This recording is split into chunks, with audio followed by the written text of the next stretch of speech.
Welcome to the Home Services Success Stories podcast powered by Peakzi, the #1 AI platform for growing your home services business. I'm Julian Placino, your host, and we have another exciting episode in store for you today because today we have Rick Cubas, who is the general manager at Emergency Air Heating, Cooling, and Plumbing. Rick, welcome to the show. How are you doing, man?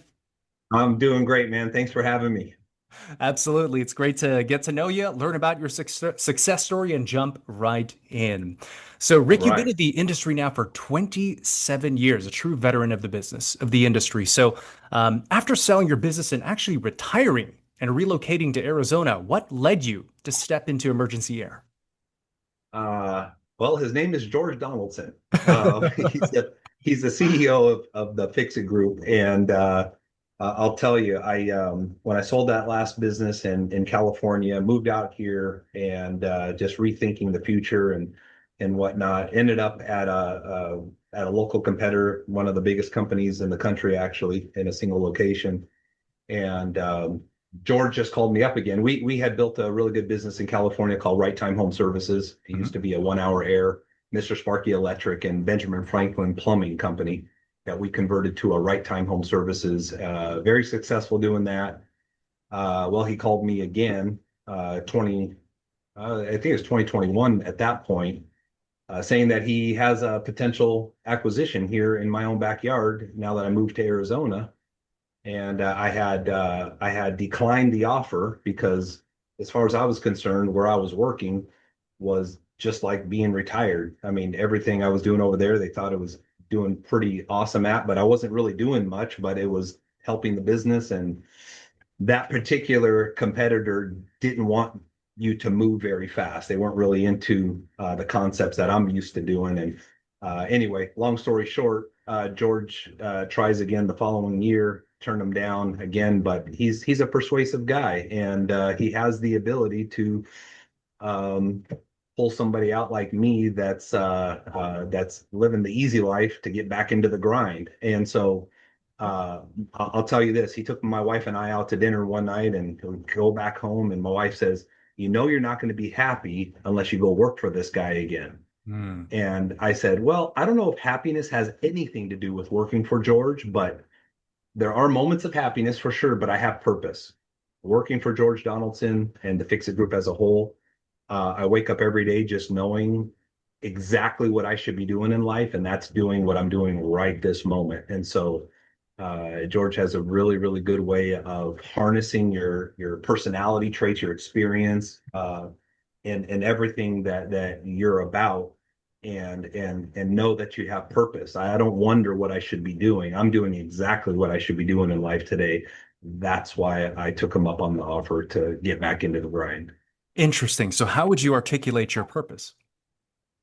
Developing other leaders. Hmm. First and foremost, I mean, I coach a lot of technicians still on the front line. I do have some distance with that now that I have 7 managers under my belt here at Emergency.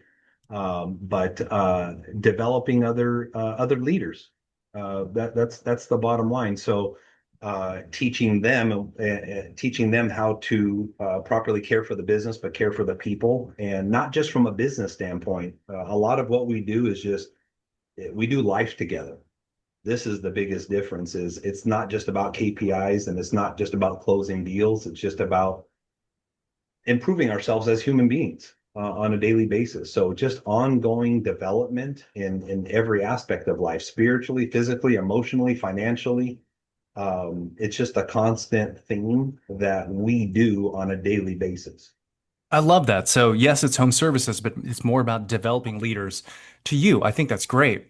So, also having to come out of retirement and to make those decisions, those are really big decisions that you have to make. So, but what stood out to you about the business itself? What stood out to you about emergency air? Yeah, well, let me back up a second and talk about this retirement thing. I think that's a joke of a thing to even say. I knew I was going to get back to work and do something eventually, but it took me about a year or so to get back into even wanting to, get back on the front line. But I can tell you from the standpoint that I perform at is I feel the purpose in life is yeah, take on the blessings that God gives you on a daily basis, but teach other people how to grasp hold of those blessings on a daily basis. And what that comes from is from them duplicating those same principles that I'm teaching them down to the frontline technicians, so that they're always growing, they're always developing, they find their purpose in life. And you know what that translates to is people getting their first homes, they're getting their first vacation, they're building wealth. And especially as we come to the close of last year and now we're into this new year, I can't tell you how many text messages and phone calls and pictures that I'm getting of, brand new homes and brand new cars and the first this and the first that, and just all the success stories. And that all comes from a heart of just caring about people and their goals and what they're trying to get out of life and what they're trying to get out of their career. Interesting. Well, I mean, while we're on that topic, then, what would you say is your method to growing leaders? Because you have incredible accolades, the numbers don't lie, the revenue has nearly doubled since you have been there. So, what is your secret sauce to developing leaders and growing the company ultimately? Ultimately, really comes from the standpoint of our tagline. So our tagline, emergency air, the difference is we care. It's a cute little tagline, it rhymes, but if I'm to dig into what that looks like on a daily basis, it's being real with people. So we have more reporting than most any company out there has. I have optics on every KPI imaginable. Anything you want to know about our business, we have at our fingertips, right? But it's really looking at those KPIs and drilling down to the people and the human aspect of what they are dealing with on the front line. So if we're behind budget, I don't look at those numbers as, shoot, we're behind budget. Leaders, go put more pressure on the guys. We got to kill it today. I'm looking at people that can't pay their bills. I'm looking at people who aren't getting the money that they deserve for working as hard as they do. I'm looking at people that have goals in life to get their first house. So to answer your question, it's drilling down to what makes them tick. What's important to them? What's their why? What's their why? So when I think about how we develop people, it's where my leadership team knows that this is more than just a job for me. This is more than a job for me. If I won the lottery today, I would be doing the same thing today because it's my purpose. It's not just a job. It's a lifestyle. Some people go golfing, some people go fishing. I go to work. It's different for me. So we have this love connection where they know I'm in it with them and for them. And when you do that, you'll have a strong team that's willing to go on the front line of battle to win the day. And winning the day is having other people win and accomplish their goals. So it just steamrolls all the way down to all levels of the business. Interesting. So the whole idea of the differences we care is not just for customers, but for your team. And sort of what I heard there, one of the keys that you have is really understanding what your individual team members' why is, what are their motivations, and connecting it to the work that they do at Emergency Air. So let me ask you this. Sometimes it's a very personal thing to ask. So what is it that you do to build trust with your team to elicit that honest, what's your why? Well, I could tell you they know that anything I tell them to do, no matter how hard it is, they've seen me do it live. Mm. So whatever the challenges are, whatever message they have to deliver to the team, client concerns, sales, it doesn't matter. Uh, they have seen me on the front line of battle. Mm. They have seen me be the one that has to walk in and handle the hard situations.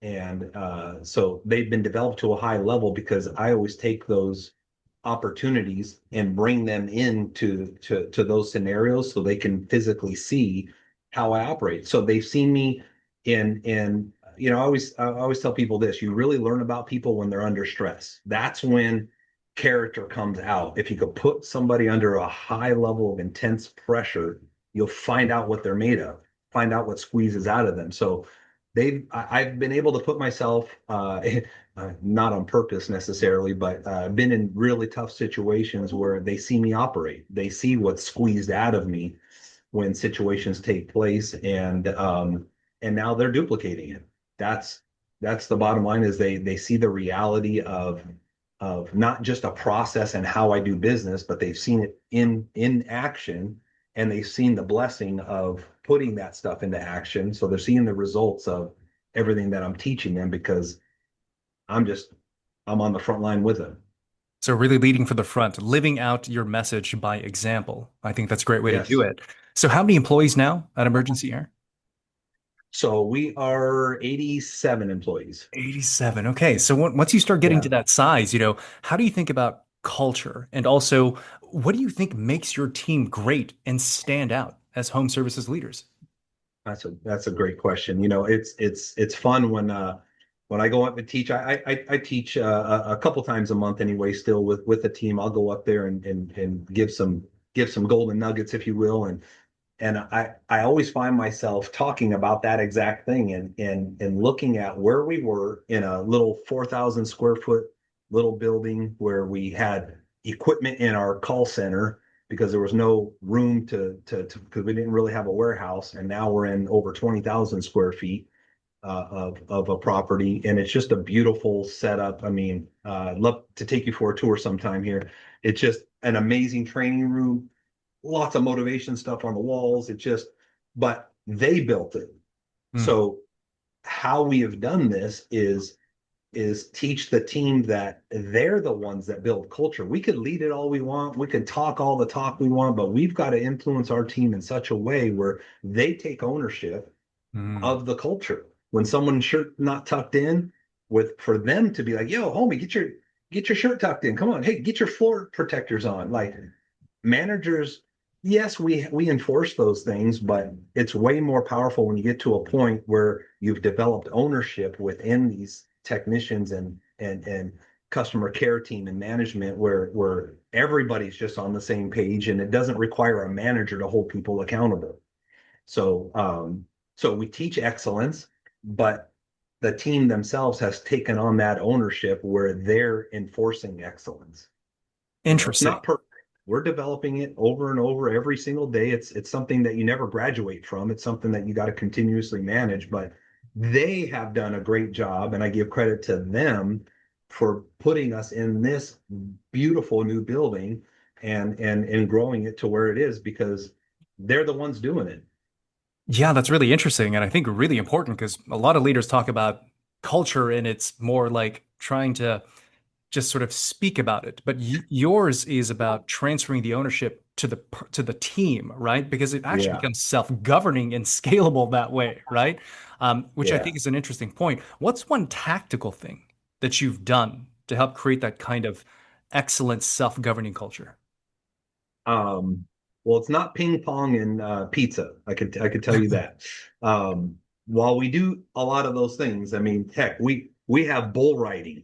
We do mechanical bull riding for our company meetings. We do Oh, wow. manager dunk tanks. We do all kind. We do dodgeball competition. We do a lot of crazy fun stuff. Games are important. It stirs the pot, and we have a great time. But I'm going to tell you, if we cut through all the fun activities and the food, we feed our people better than most anybody out there. But it'll come down to this. It's back to this personal connection. It's back to how we do.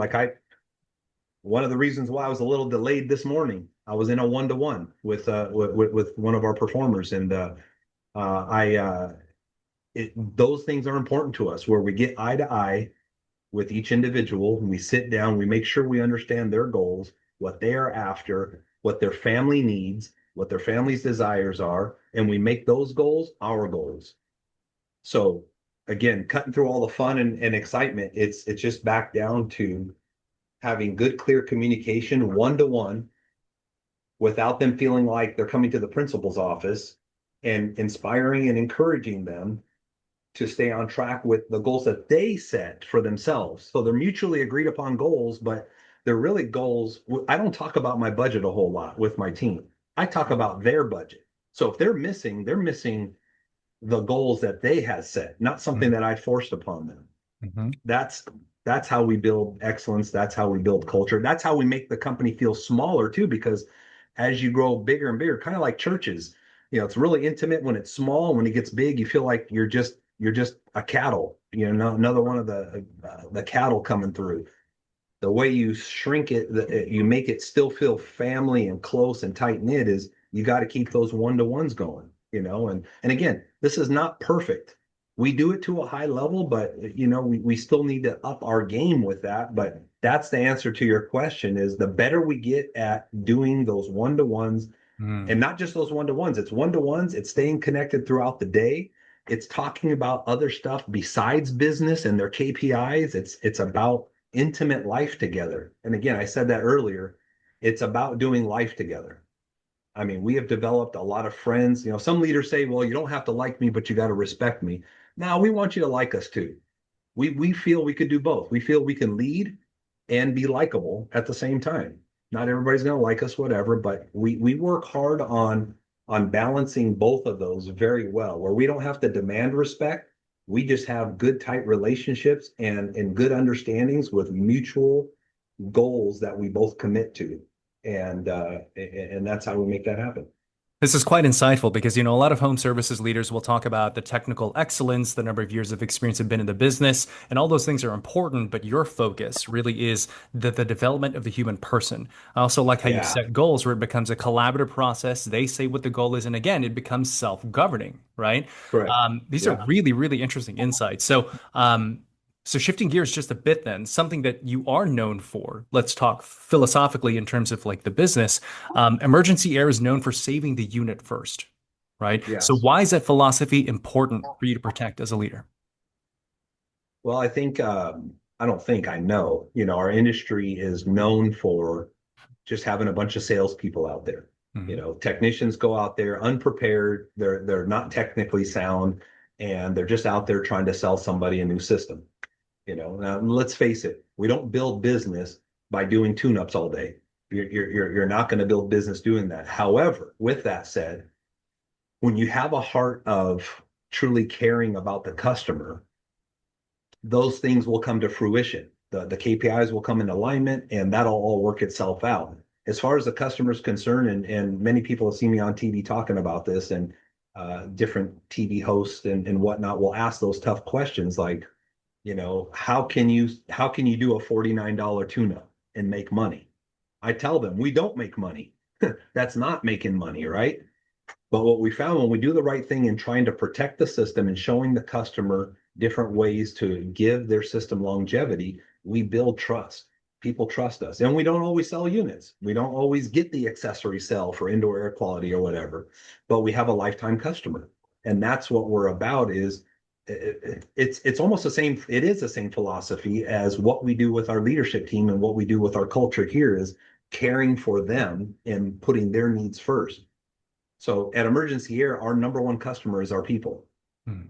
And I know some customers might look at that and frown on that, but the fact is, if I want my customers to feel like they're number one, I have to make my team number one, right? I have to pour into them. So when they leave this building, they go out there and just love on the customer more than ever. So the concept, and to finalize that answer, is we have to put the needs of the customer first, save them as much money as humanly possible, keep that system running for as long as it makes sense. Mhm. There's sometimes, Julian, that the math doesn't make sense to keep that system going, right? But we leave that up to the customer. We leave that up to the customer to make that decision. We believe full disclosure. Here's all your options. Here's repair. Here's replacement, and you can make a good educated decision based on all the facts that are going on. And so that's how we lead actually in the on the front line, and that's why you're seeing our reviews go bonkers because when we started this back, really 2023 is when we started. We were just nipping at November 2022, but we had 550 5-star reviews, and I think we're over, I don't know, 6,200 now in only a couple of years. So it's remarkable what's going on there. Yeah, and it's evident in the reviews. I see it over and over. Trust and no pressure keep coming up in the reviews, and that's really Yeah. interesting in your approach that you have your technicians develop, which is no pressure. So, like, how do you kind of find that balance then in between, really serving the customer, but at the same time, conscious about revenue and things like that? Yeah, we just believe when your heart's in the right place and you do the right thing, you don't have to chase money. Hmm. If you do the right thing, your heart's in the right place, you truly are out for the best interest of the customer, and the customer can feel that, because this is all about how we make people feel, right? At the end of the day, it's not about a process. We do have an amazing 12 keys process, but when you look at this, some companies can't show customers their training process. We never mind if a customer sits in our training, and we've had that happen, by the way. We can expose our entire training process to a customer, because our 12 keys process is just being a good human being. It's full disclosure, showing customer how to properly take care of their system and what they should do, and properly communicating that to the customer. They're not sales tricks, is what I'm saying. Mhm. They're just all about how to be a good human. Now, we start with hiring good character, good human people, and then we just piggyback off that and expand on it. But it all comes from the heart of, we believe you don't have to focus on your goals and stare at them all day long and go to that customer's house and say, I have to sell a system today or else I'm not going to win. It's just really finding out and finding out what's important to them, putting yourself in their shoes. And when the customer understands that you have their best interests in mind, we see the money chasing us instead of us having to chase the money. Interesting. You're talking about talent right now, so let's touch a bit on that, because especially since your focus is so people centric and it's incredibly difficult to find great talent in home services, as you know. So, what does recruiting look like? What does interviewing look like? How do you know that you're finding the right person to fit the business? That's tricky. We don't always know, right? Yeah. Sometimes it's a crapshoot, but I can tell you how we end up with the good people that we have today, is developing, just back to the development and coaching with our frontline leaders, is really putting them through scenarios. So I'm known as a guy who likes to simulate everything, right? So when there's a problem in the business, I get my team together and I'll simulate. I'll do role play. People call it role play. So we role play every aspect of our business as it relates to how we communicate. So we just develop to a high level on that interview process. So when I'm sitting in front of somebody, I don't ask them if they're coachable. Do you feel like you're a coachable person, or you feel like you're a good team member? Like, everybody's going to say yes, yes, Sure. yes. Yeah. Are you a great salesperson? Are you? Those are all just boring questions. What I like to do is just, hey, I'm going to give you a scenario. All right, I'm a mean customer.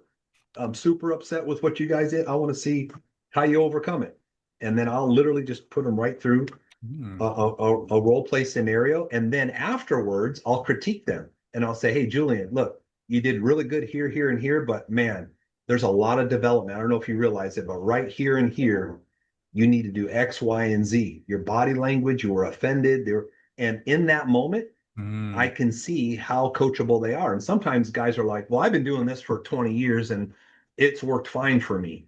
Or they're like, wow, I never thought of that. That's really good. And they take note of it, right? So you can learn, if you do simulation to a high level, and I teach this specifically how to do this. Um, you can drum out a lot of the junk that you're trying to figure out from those individuals. At the end of the day, it's not a foolproof thing. We've hired many bad people before, but as soon as we recognize it, we go right into coaching mode, and they either accept that coaching or they just don't make the cut. I think the key that I heard there is, as much as possible, try to make the interview process Yeah. experiential. You focused on situational and behavioral based questions and seeing how they react in the moment. And then you actually start applying the coaching and seeing what's happening in real time. I think that's really, really a really important key. Yeah. Um, so you've actually been part of 11 buy sell transactions. You've been in the industry for 27 years. You've seen this Yes. business in and out.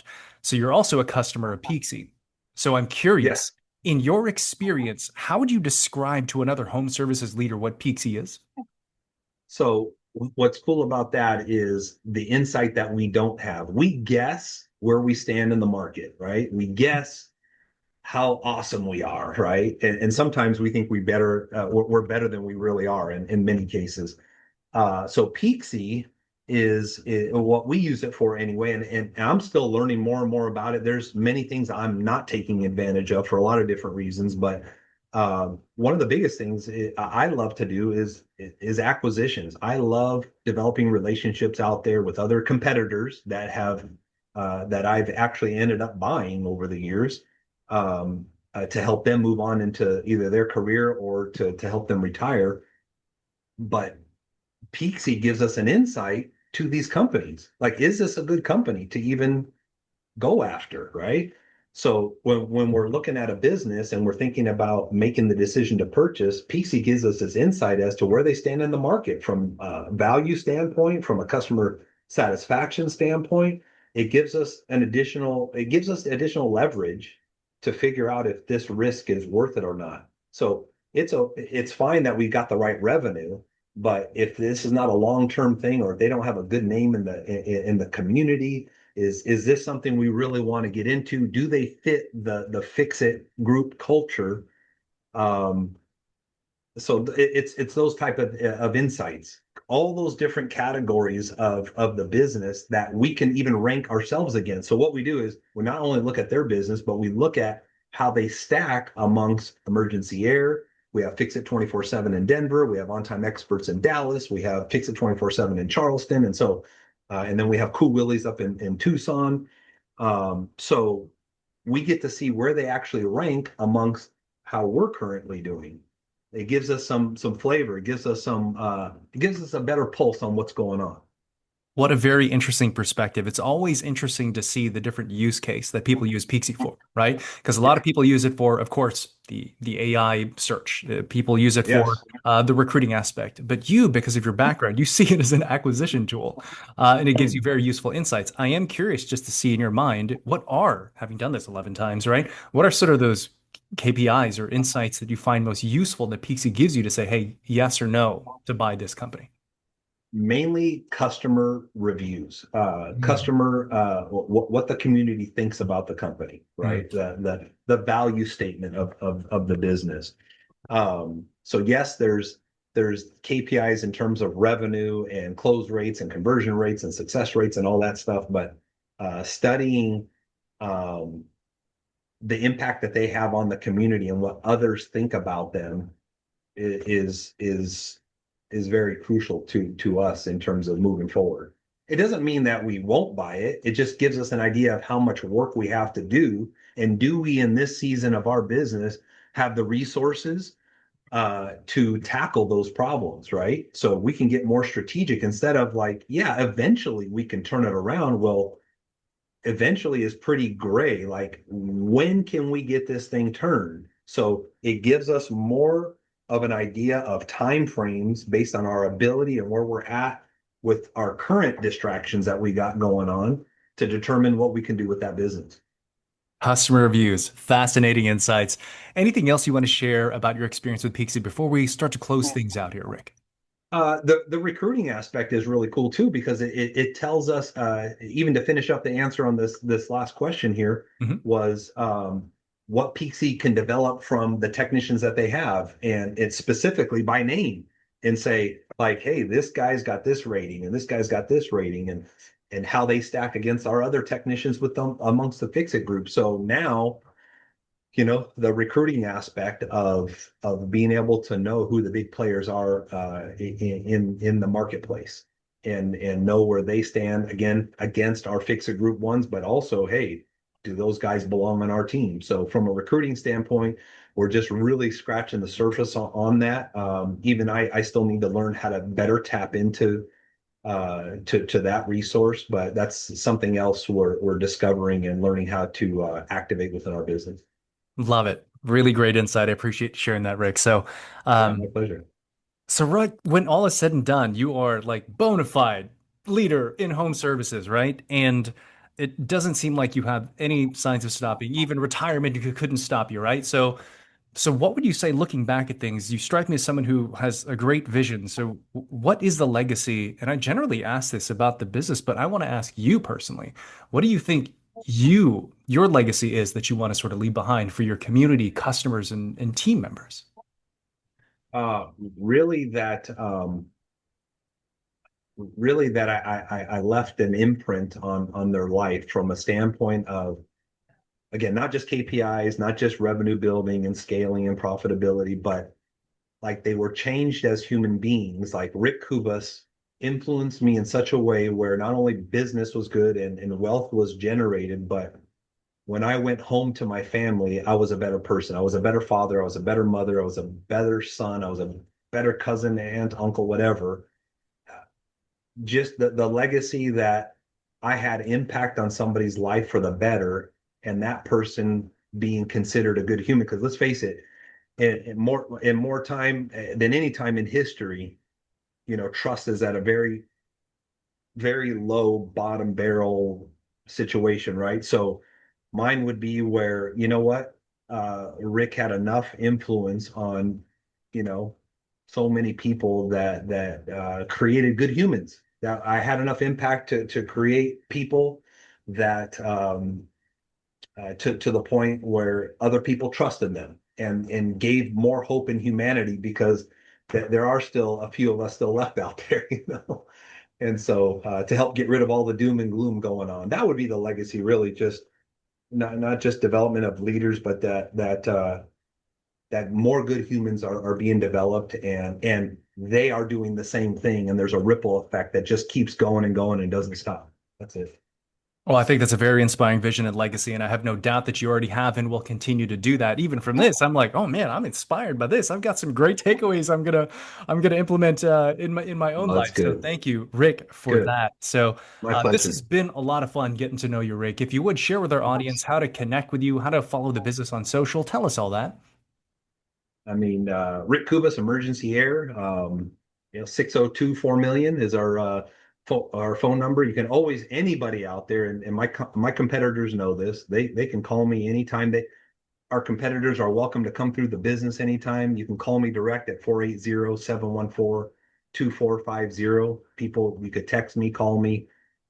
We help a lot of our competitors. A lot of people don't know this, and it sounds weird, but we have no problems ever exposing our business to our competitors, our customers. We are an open book to what we do over here. So we encourage it. Awesome. And I think that's a great place to leave it. And we'll make sure to have all your contact information in the show notes as well. So, Rick, this has been a real pleasure to get to know you today. Yeah, thank you for having me again. I really appreciate it. Absolutely. And everyone else, thanks for tuning in. That is it for today's episode. And we'll see you next time on the next episode of the Home Services Success Stories podcast powered by Peakzi, the #1 AI platform for growing your home services business.